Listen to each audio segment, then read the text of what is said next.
All right, welcome back, guys, for part 3 of this Final Fantasy Tactics AI Battles Edition monster showcase. Yeah, so I'll start with the pigs on the left side, and then we'll move our way towards the right side of the map with the Minotaurs. So let's introduce the Euribos. They have the lowest HP in the game, but I'll just show you their stats really quick. So they have a shit ton, as you can see, of character evasion. 60% from the front, half of that, which is 30% from the sides, and 15% from the back. So they're very difficult to hit, assuming you don't have any concentrated shots. And let's see if I can get it to work. They all have a CT save as well. So if it does connect, they'll get their upcoming turn quicker. And wow, that was a crit. Yeah, there's the CT save. And yeah, so just as a refresher for the abilities, Pooh has a 100% chance of sleep or confuse. I think it's got a vertical of 2 now, so it's easier to connect. Oink, this was the Euribos exclusive ability. I can't show it now, but what it does, it's basically an instant version of Raise 2. In the original game, it had a range of 1, and now has a range of 3, and there's no vertical. So in theory, if somebody died up on this 12 height panel, you could revive them from this square that's highlighted. 1, 2, 3. That's what Oink does, and I'll showcase it in just a bit. And then I gave these guys Asuna, and there's something I want to bring up with Asuna. It cures all negative status now. So it cures Charm. That's the important part. It cures Death Sentence. It cures Charm, Death Sentence, Stop. That's another one. I think it also cures oil too. So every negative status you can imagine, I'm pretty sure I made it so that Asuna does. The one offset to it though is I did lower the hit rate, so it is less accurate. Right now, obviously they have no negative status on them, so that's why it says 0%. But those are the Euribos. Let's go kill this bitch right here. We'll start attacking him. We can just try to take him out. No CT save though. Alright, there we go. The Porkies, they have Nose Bracelet. Just like it is in the original game, I gave it extra range. 3 range. It's basically Charm. It does use the Tox Scale formula, so it is subjected to Finger Guard. Keep that in mind.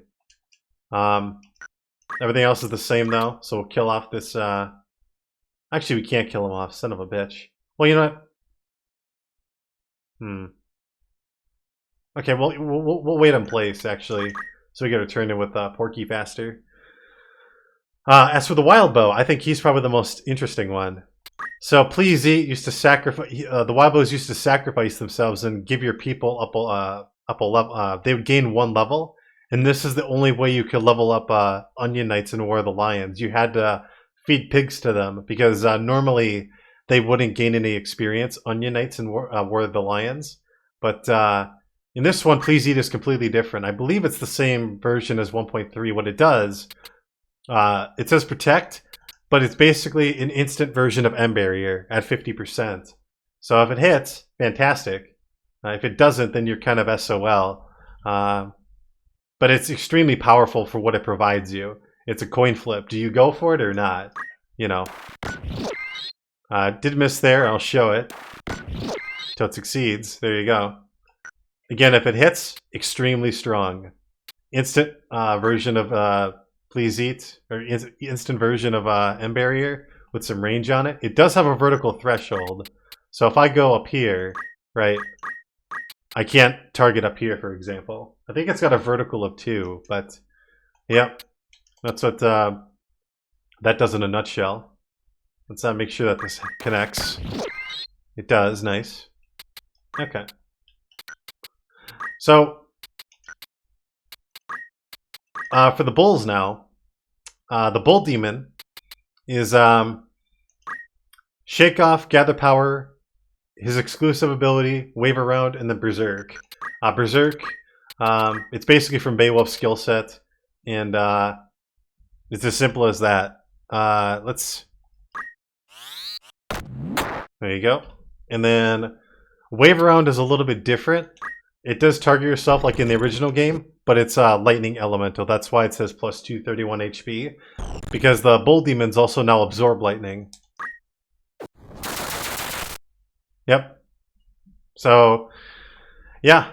Like I said, the Bull Demon has Gather Power, as well as the Minotaurs, and then the Sacred. Minotaurs right here, Blow Fire. Oh, and that's something to point out too. These guys have Meat Bone Slash. So if they get to critical, they can kind of fuck you up. Like with the melee shot, assuming you're in range, trying to kill them. The Sacreds for their Mimic Titan, just as a reminder, it's magical damage and it's unavoidable. Whereas Wave Around is physical damage and it is avoidable. Yeah, that's pretty much it for the Sacreds. Or the other units, I should say. I bumped up the base damage of Mimic Titan in the FFT Patcher formula. That's all I did there. Everything else is the same, though. So, let's see if I can get this guy in a critical. Just out of curiosity. Oh shit, I healed him up. There's evidence that he's got Lightning Elemental. Fuck. I didn't even think about that. You know what? I wanna do a charge plus 20. Nah, it's not gonna work, but that would have been funny. Okay. Alright, let's see if we can poke the pig. Poke one of the piggies. Yeah, you actually know. We're gonna just kill him off from the distance. This better not miss. Okay. We'll save the re-raise proc. Oh, nice. We get a charge shot. Awesome. Yeah, just do another pleasey. And you cannot target other people, by the way. You cannot target yourself, I should say. When you're a wild bow, it has to target allies. You missed there, but that's so the cookie crumbles. Now here's Oink. 100, well, not 100%, but pretty close. Yeah, I didn't change the formula on this at all. I just gave it range and it has unlimited vertical. So pretty strong. But yeah, that's the little showcase for the pigs and the bull demons. Let's move on to our next set of monsters. All right, welcome back. So on the left we have the Morble family, and then on the right hand side we have the Behemoths. So you'll notice it right away. But the reason why it's going by the family name, which is surprising for the first unit. I don't know why it's listing as Marlboro, not Morble. But yeah, I think it might be just some sort of like text stuff. I'd have to go in the FF TAC text and get fixed, but it's not going to really impact the gameplay too much. But again, the reason why these guys are going first, they have a base speed of 8, and since they're going first, that means the Behemoths are slower. The Behemoths now have a base speed of 8 versus 9, but I'll get to them in a minute. These are their skills right here. They all have Tentacle Bad Bracelet. The Marlboro has Lick, and then Return 2. Return 2 only works against enemies, does not work against allies. It basically has a chance of resetting your CT to 0. That's what it does. Lick, I gave it some range. 100% don't act. Yep. And I guess we'll go to the Behemoths then. So the Behemoths, for their skills, they have the regular skills, Stab, Up, Sudden Cry. They have Quake. The King Behemoth has Tornado. And the Dirk Behemoth has Melt. All three of those skills are from Hashmalam's skill set right before you fight Ultima. That's basically what I did. I took out Giga Flare and Olmagest, and I gave those to the Archaic and Ultima demons. Same with Hurricane. Because those skills used to be their Beastmaster skills, and I made them exclusive to the demon family.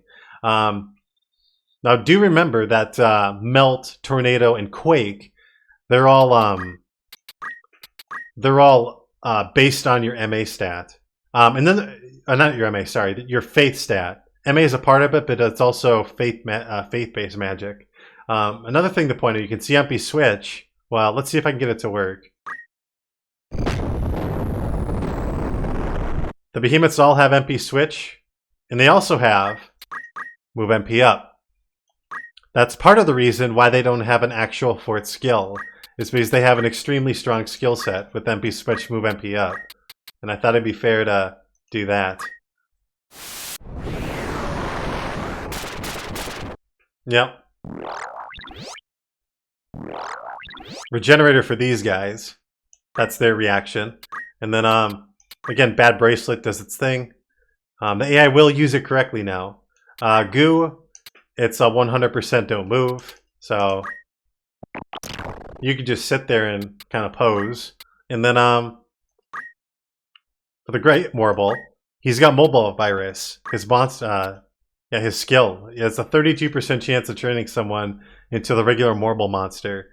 It can work against allies, and obviously it works against everybody. Well, the only one it doesn't work against, I should say, are the Morbles themselves. Like, you can't get this Marlboro or this Uchu. Everybody else, though, can is subjected to it. So let's make him. Let's turn him into. He's gonna join the family. There you go. First try. Not bad. All right, he joined the family. Let me see something. That's interesting. I didn't know that. So it looks like if you turn him into a Morble, they lose all their negative status because he had Don't Act and Don't Move. I didn't know that. But yeah, as for the Dirk Behemoth, he's got his fire elemental counterpart, Melt.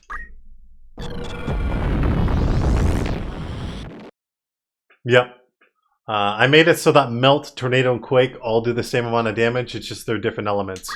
Melt represents fire, Tornado represents wind, Quake represents earth. And let's see if I can get MP Switch to work. It does, not bad. And then let's get a bunch of return 2s off. I did decrease the CT, so the spell goes off a lot faster. I think I also made it... Yeah, I also made it so that it has an AoE of 1. It's not like an AoE of 2 or 3 or whatever. So it's not as easy to hit.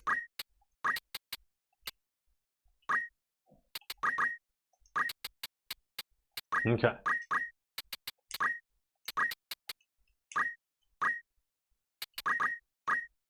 See if I can get this to work. Actually, you know what?